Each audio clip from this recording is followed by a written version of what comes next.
1.000 de cada 4.000, o sea, el 25% de cada producto, básicamente, se queda en manos del Estado en concepto de impuestos. Esto es el último informe que publicaron ustedes. ¿Qué tal? ¿Cómo te va? Muy buenos días, muy buenas tardes. Muy buenas tardes, un gusto estar acompañándolos. Bueno, Sí, y esto es mucho, es poco. bueno, es mucho, vamos a decirlo. Pensemos que este estudio de FADA lo que refleja es cómo se compone el precio del pan, la carne y la leche, pero es algo que se extiende a los alimentos en general, en donde el consumidor, por los precios que paga, digamos, está también pagando un 25% de impuestos en promedio.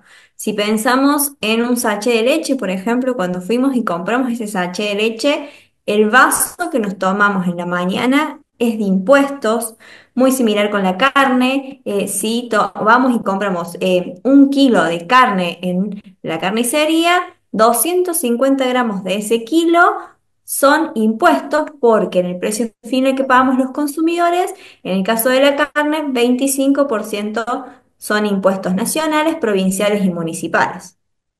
Esta valoración de lo mucho o lo poco que es la carga impositiva, comparado con algún otro país, con algún otro, no sé, algún referente cercano por ahí que ustedes seguramente tienen, ¿cómo es la relación? Bueno, en ese sentido nosotros tomamos un estudio que viene realizando el Banco Mundial en donde muestra, por ejemplo, que Argentina lo que hace es, digamos, tiene un peso de sus impuestos sobre el PBI en torno al 29-28% y es el segundo país en América Latina en cuanto a presión impositiva. Luego, en lo que en el primer puesto está, por ejemplo, Brasil, 2 o 3 puntos por encima. Entonces, ahí tenemos, digamos, de cierta forma un punto de comparación, pero también pensándolo en que resta competitividad tener que, digamos, pagar tantos impuestos y tener una estructura tributaria tan pesada en nuestro país. El gobierno nacional propone digamos, un planteo económico con una economía abierta para que teóricamente la competitividad baje los precios, pero al ser la carga impositiva algo alta, digo, es como que estamos sacando de un lado, queriendo sacar de un lado, pero no sacamos del otro.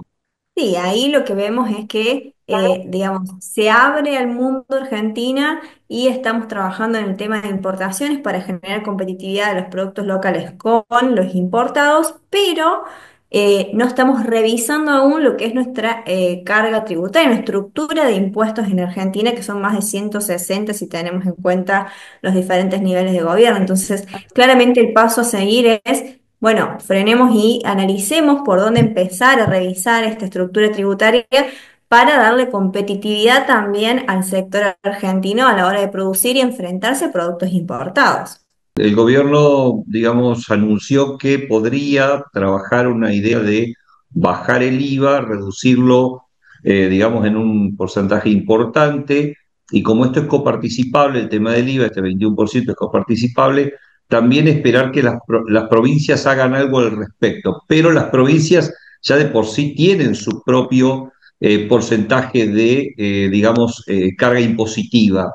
Un punto a destacar es que lo que más pagamos en el precio final es el IVA a nivel nacional e ingresos brutos en las provincias. Entonces, en ese sentido, este super IVA de que se viene hablando de, digamos, reducir lo que es el porcentaje de IVA que hoy se paga en los alimentos, que puede ser 10,5 o 21%, dependiendo del alimento, a un 9%. Bueno, esta reducción sería de este impuesto nacional y luego generarían un espacio de competitividad entre las provincias en donde pondrían su propio porcentaje o alícuota complementaria a este IVA nacional. Ahí sería una especie de reemplazo de lo que hoy por hoy es ingresos brutos. Entonces, de funcionar así, digamos, una reducción de un impuesto a nivel nacional y un reemplazo de lo que hoy es la alícuota de ingresos brutos que compense también lo que reciben las provincias por la coparticipación, se podría esperar que el peso de los impuestos baje al final digamos, de la producción y de lo que están pagando los consumidores y en ese sentido reducir la carga tributaria. El que produce no es el que se está quedando con la mayor parte de la torta, digamos. Bueno, ahí lo que vemos es claramente que el sistema de importaciones, si bien busca reducir los precios internos y generar competitividad a nivel nacional de la producción nacional con la importada, no lo logra de manera definitiva, sino que hay que empezar a trabajar en buscar la competitividad nacional desde otro punto de vista. Uno de ellos es trabajar sobre lo que es la carga tributaria y por otro lado, también pensar un poco en línea con lo que vos mencionabas, que quien produce no es quien, digamos, se lleva la mayoría de, digamos, las ganancias, porque, por poner un ejemplo, en el sachet de leche nosotros tenemos un porcentaje, decíamos que es de impuestos, es un 26%. Hay 67% de costos de producción y 7% de ganancias que se distribuyen entre todos los eslabones. Entonces, más allá de los impuestos, lo que hay que pensar también es darle competitividad a la producción desde el lado de los costos. Muchas veces vemos que determinados factores como la suba de las naftas o del gasoil termina impactando en costos de producción que son significativos, como puede ser un flete. Al igual caso de las tarifas, ¿no? Exactamente, y por ejemplo, si ponemos un caso como el del pan, la producción del pan, una tarifa de energía eléctrica o de gas en lo que es la panadería tiene un costo significativo, entonces resta competitividad también desde ese lado. Claramente terminamos teniendo, digamos, hoy por hoy una necesidad de generar más ofertas o promociones, como mencionabas, para reactivar el consumo. Si bien el último tiempo los salarios estuvieron muy a la par, más que nada en lo que fue el año 2024, hacia el fin del 2024, estuvieron a la par de la inflación, todavía nos falta poder ver esa reactivación en el consumo. Y desde ese lado es que podemos terminar encontrando este tipo de ofertas, dos por uno, para poder generar un mayor consumo y así aportar a la reactivación económica. Bueno, hoy por hoy, si miramos desde el lado del consumo, lo que termina pasando es que todavía no se siente la capacidad de haber recuperado el poder adquisitivo en los salarios y a la hora de comprar, por ejemplo, las personas van más veces al supermercado y compran en menores cantidades para ir cuidando también su bolsillo y en ese sentido, por ahí ante posibles aumentos o que se viene hablando de que va a aumentar el tomate, por ejemplo, reacciona yendo a comprar anticipadamente para no sentir un mayor impacto. En tu opinión, ¿el mercado regula? ¿El Estado puede estar ausente de todo esto? Bueno, ahí siempre hay que tomar como parámetro que de cierta forma el salario mínimo vital y móvil es un piso, una indicación de un piso salarial.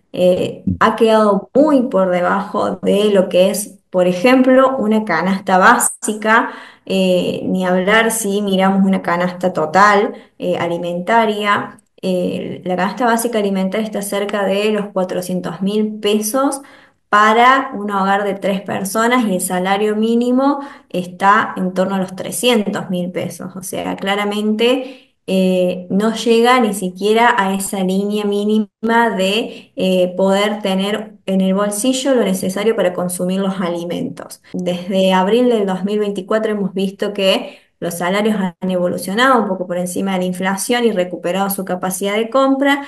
En alguna instancia esto fue mayor en el empleo no registrado, esta recuperación salarial, porque eran quienes más habían perdido también en el último tiempo.